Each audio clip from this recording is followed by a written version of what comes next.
Jonathan Sirois, notre invité gardien de but du CF de Montréal. Bonjour. Oui, bonjour, ça va bien. Merci de parler avec les amateurs de soccer du Saguenay-Lac-Saint-Jean. On est en compagnie de Benoît Lavoie de EspaceSoccer.com, Dominique Bolduc, et celui qui te parle, c'est Michel Tifo.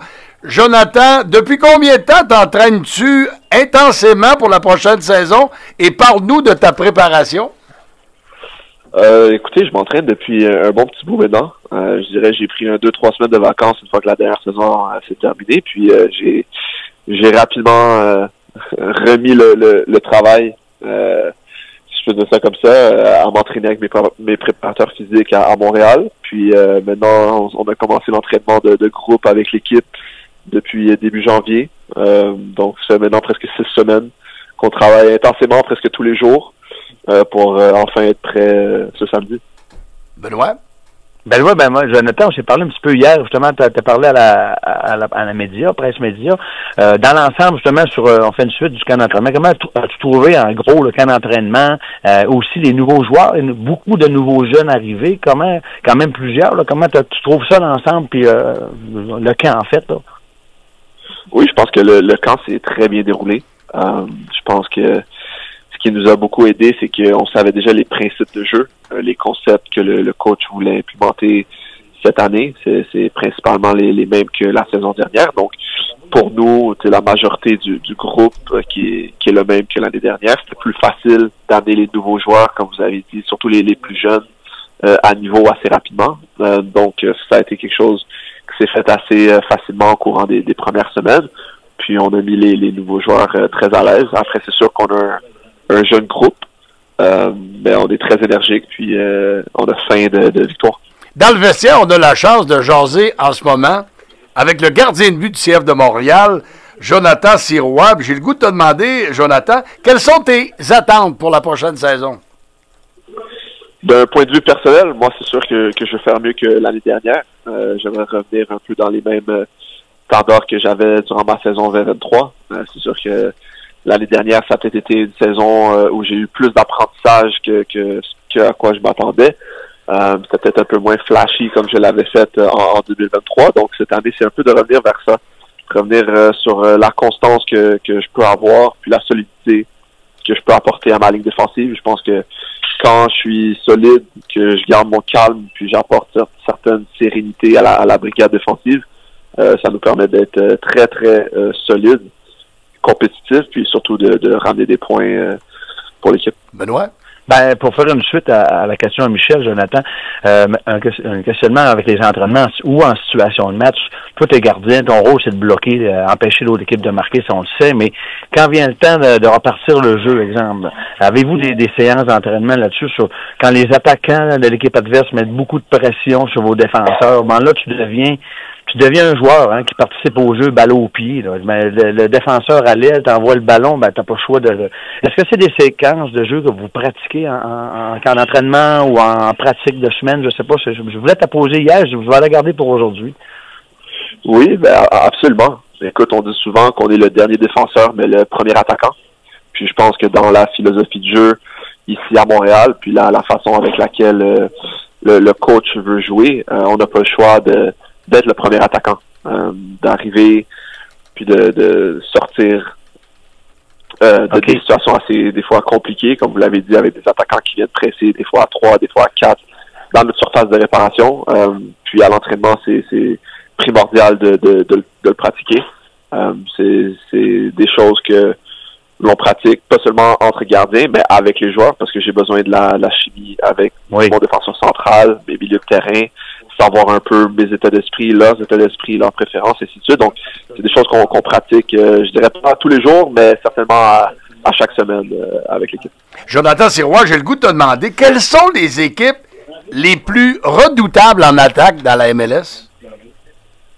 C'est une bonne question. Il y a eu beaucoup de changements cette année, surtout au niveau des attaquants dans la Ligue. J'ai vu beaucoup de nouveaux noms arriver. Je sais que Charlotte a fait de belles signatures. Miami est toujours une belle offensive. J'ai vu même Atlanta, contre qui on joue samedi, signer plusieurs joueurs. Donc, je sais que la conférence de l'Est est assez solide au niveau offensif, ce qui est pour moi un beau challenge. Mais je suis pas intimidé par personne, par aucune équipe. Je pense que collectivement, on est assez confiant en nos moyens. Puis on verra bien ce que ça donne ce samedi. Benoît? Mais pour faire la suite, justement, la question à Michel, juste avant que tu rentres en onde avec nous, on jasait de Messi avec son but hier. Quel a été ton effet d'affronter, veut pas, Messi, c'est Messi, là, on dira ce qu'on voudra, là, mais comment t'as aimé ça, comment t'as filé ce feeling-là, de ce moment-là, l'année passée, puis peut-être cette année encore, là? C'est un moment quand même assez spécial dans ma carrière. C'est quand même quelqu'un que je regardais étant plus jeune, donc de pouvoir l'affronter, c'est un sentiment très spécial. Après, je dois dire, j'ai toujours été fan du Real Madrid, donc pour moi, j'ai jamais eu beaucoup d'amour pour ce joueur-là, si je peux le placer comme ça. Mais ça reste que dans le tunnel, il y a un petit moment où tu regardes à ta gauche, tu le vois avec le brassard, puis tu te dis, OK, c'est ce qui se passe, c'est ce qu'on fait, mais à la fin de la journée, une fois que je suis sur le terrain, mon mindset change complètement. Il n'y a plus d'amis.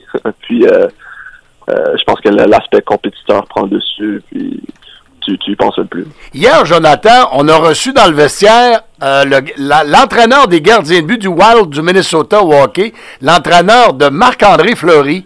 Puis on lui posait la question si Marc-André Fleury pratiquait d'autres sports. Puis lui, l'entraîneur, c'est un ancien gardien de but, puis je lui demandais s'il pratiquait d'autres sports. Puis il disait oui, c'est important de pratiquer d'autres sports, pas juste le hockey. Dans ton cas, Jonathan Sirois, est-ce que tu pratiques d'autres sports? En ce moment, je dirais non. Par exemple, dans ma jeunesse, je dirais jusqu'au moment de mes, 13-14 ans, j'ai pratiqué énormément d'autres sports, ce qui, je pense, m'a beaucoup aidé dans mon développement sportif. J'ai joué au hockey jusqu'à, je pense, l'âge de 12-13 ans. J'ai toujours aussi aimé jouer au basket, tennis, des choses comme ça. Je pense que les gardiens de but, on n'a pas le choix d'être des athlètes complets.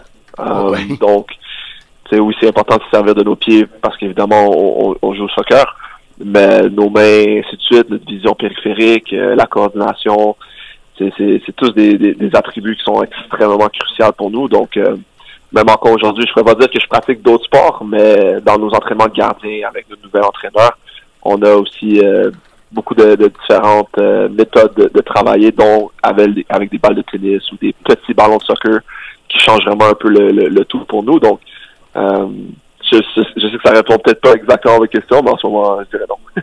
Une dernière question, Benoît. Oui, merci beaucoup encore, Jonathan, là, pour ton temps. Puis je sais que c'était pas évident, tu avais du temps de disponible, parce que je parlais à ta responsable. Qu'est-ce que serait un message du gardien numéro 1 du CF Montréal, Jonathan Sirois, mettons, à nos jeunes en région éloignée, comme ici au Saguenay-Lac-Saint-Jean? Quel message tu lancerais, là, qui un jour espérait pour monter de niveau, aller, pourquoi pas, jusqu'au professionnel? Quel serait le message que tu lancerais à nos jeunes? Le message que je lancerais, ce serait de toujours croire en vos rêves. Écoutez, c'est un message que mes parents, moi, m'ont inculqué depuis très, très jeune. Puis même encore à ce jour-ci, ma mère me le dit presque avant tous les matchs, c'est de croire en soi. De croire en soi, puis de prendre du plaisir.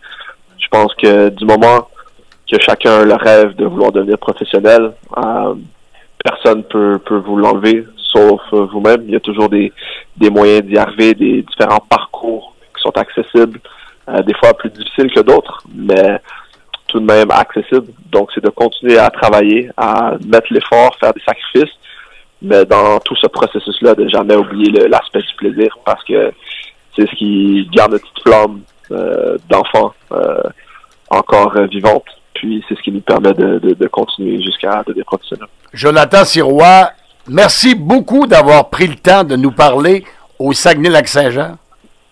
Ça me fait un grand plaisir. Merci à vous. Et on te souhaite une bonne saison. Merci. Merci, au revoir. À bientôt.